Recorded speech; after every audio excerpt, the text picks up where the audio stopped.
everyone. Welcome to Pipes, Tobacco, and Whiskey. So today I just wanted to share a few things with you that I've been thinking about and working on in the last couple of days. I've been experimenting with a new blend that I've made, and it's a real simple blend. But I'm always looking for something that has three qualities to it. Number one, I like it to be a little bit smoky. Number two, I like it to be a little bit tangy. And number three, I like the natural sweetness of the tobaccos to come through. So with that in mind, I've been playing with some matured red Virginias and some stoved red Virginias. And what I did was I took some Sutliff 515 RC1, which is their matured red Virginia. It's a bulk blend, and you can get it just about anywhere that sells Sutliff bulk blends. It's very easy to find. Which, by the way, if you smoke it by itself, is a really good smoke, but I use it more for blending tobacco. And the second thing that I used was Sutliff's 507S, their stoved Virginia, which is more of a sweeter tasting Virginia tobacco. And this one comes in real wide ribbon cut. It's like really chunky style, whereas the matured Virginia is a regular ribbon cut. And then I used some straight Latakia. And I tried it first with the C&D Latakia that you can find in a lot of places, bulk blend. But it wasn't just doing anything for me. So I went and found some Sutliff straight Latakia. And I was only able to find this at lepipe.it.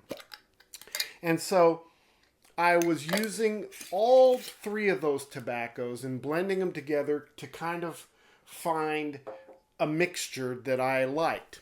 And lo and behold, yesterday, Super Bowl Sunday, I came across a recipe.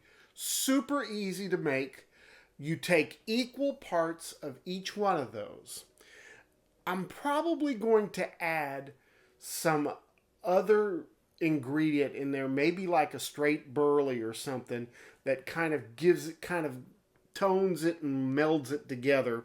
But for the most part, 1/3 of the matured red Virginia, 1/3 of the stoved Virginia, and 1/3 of the Latakia.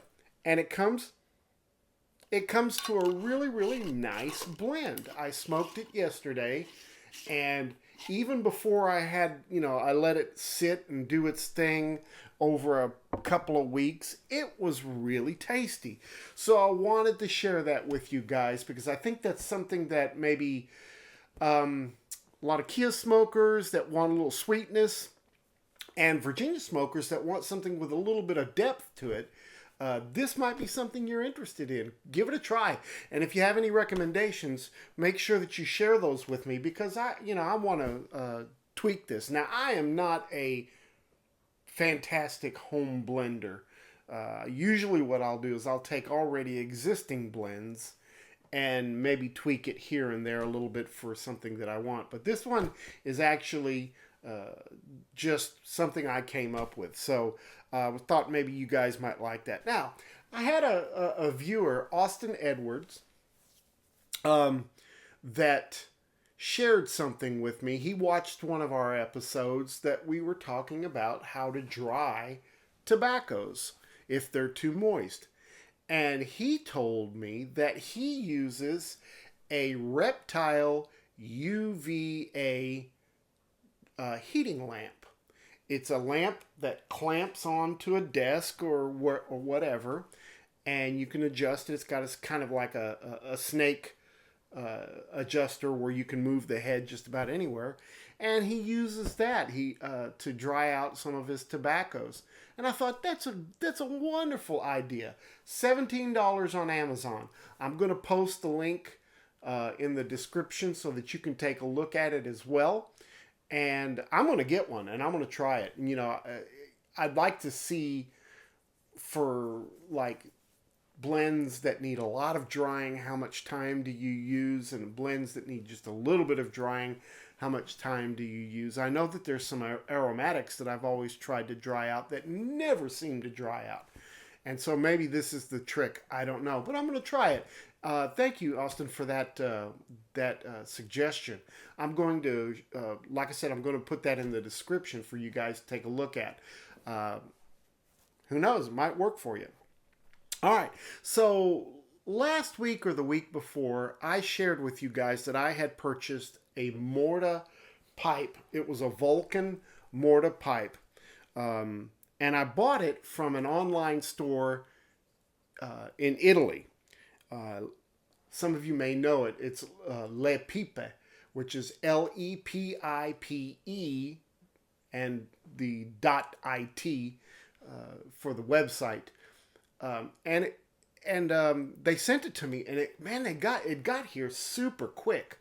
I mean, I'm talking about maybe 7 days at the most, 5 days, I think.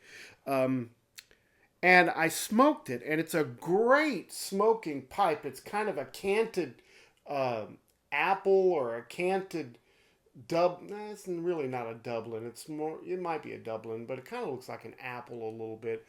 But I smoked it 3 times, and already there's some cracks that are showing up inside the bowl and outside the bowl. Now, I'm not one to smoke really, really hard. I don't heat up a pipe. Even if I get the hint of some heat coming through the bowl, I'll lay the pipe down and let it rest. But this has already started to crack. So I'm asking you experienced smokers out there, especially any of you guys that have been working with Morta, is there a solution to fix this? The wood, when it came to me inside the bowl, did not have a bowl coating. It was a clean bowl. Maybe a bowl coating could help that? I don't know. But what I'm interested in right now is how do I fix the cracks inside the bowl and outside the bowl. I'm going to show you some pictures of those right now.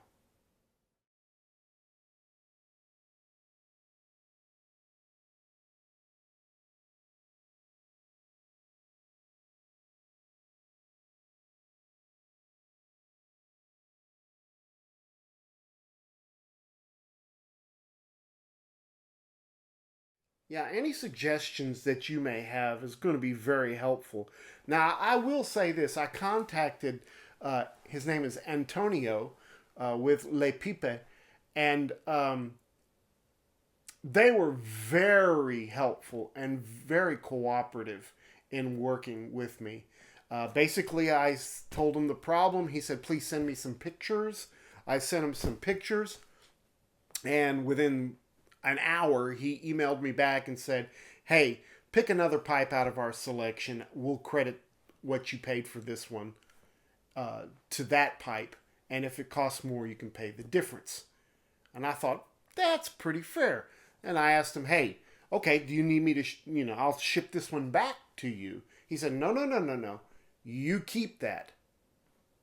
And I was like, amazing. You want me to keep it?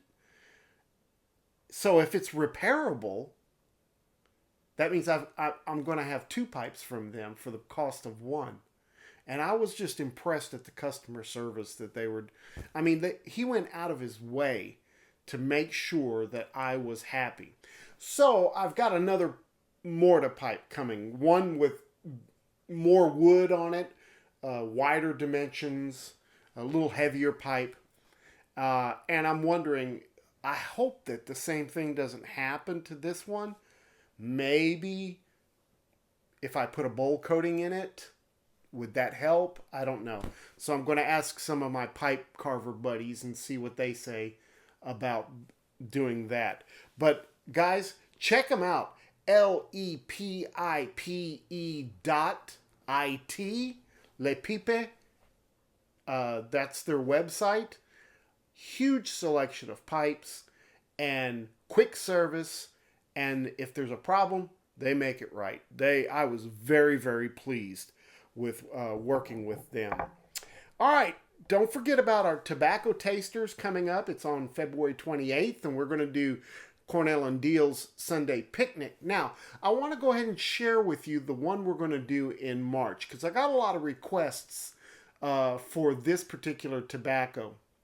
And at first, I was like, I don't know if I want to try that tobacco. It's not a mind-blowing tobacco. It's not something that's just super popular out there. But then I started reading some reviews about it, and I think this is a hidden gem. And so on March the 28th, first we're going to do February 28th, but on March 28th, we're going to do Amphora's Original Blend. It comes in a pouch. You can get it at smoking pipes and cigars and tobacco pipes and Cup of Joe's and all of those places. You might even be able to find it at your local grocery store, and you might be able to find it at a brick and mortar. It's one of those blends that's not really a codger blend, but it's an over-the-counter blend is what I would call it. And I've never smoked it before, so we're going to check it out, and maybe we'll be surprised. But like I said, I had a lot of requests for that one. So that's going to be in March. Now, if any of you out there have any suggestions or requests for what we do on Tobacco Tasters, please send those to me, because I don't want to be the one that controls this. This should be something that you guys have some input with, and something that maybe you've been wanting to try for a long, long time. Here's the deal. It needs to be readily available. We need to be able to share that online or in our video with you, and then everyone that wants to do this can have a chance to go out and get some. So please make sure, don't make it an Esoterica brand or, Gawith and Hogarth or something like that. Let's keep them with stuff that's very easily to obtain. So please share those. Don't forget that we've got some pipe shows coming up. We've got the Muletown Pipe Show that's in March 18th through 20th. And then we have the Chicago Pipeland Show, which is going to be at the end of May the 27th through the 29th. There is a venue, a hotel, that they are requesting everyone to book reservations through, so that the pipe show gets the credit for that, and that they'll be able to continue to use that venue for their pipe show. You can go online to the Chicagoland Pipe Show website and book a reservation through there, or you can call that Marriott directly. Please make sure that if you call them to make a reservation, that you mention that you're there for the pipe show, and that way that the pipe show gets the credit for having you there. All right, well, that's really about all I've got to share with you today. I'm loving my new blend that we made up. We're going to do, next week, I'll have my son Nathan with me, and we're going to do a Peter Heinrichs blend that I found when I was in Austin at Pipe World brick and mortar shop there. So we'll share that with you coming up pretty quickly. But don't forget about Tobacco Tasters. That's coming up real quick. Thank you guys for watching. If you have any comments or any suggestions, please share those with me. Don't forget, make all your piping moments count. We'll see you next week. Have a great week. Keep on smoking. We'll see you later.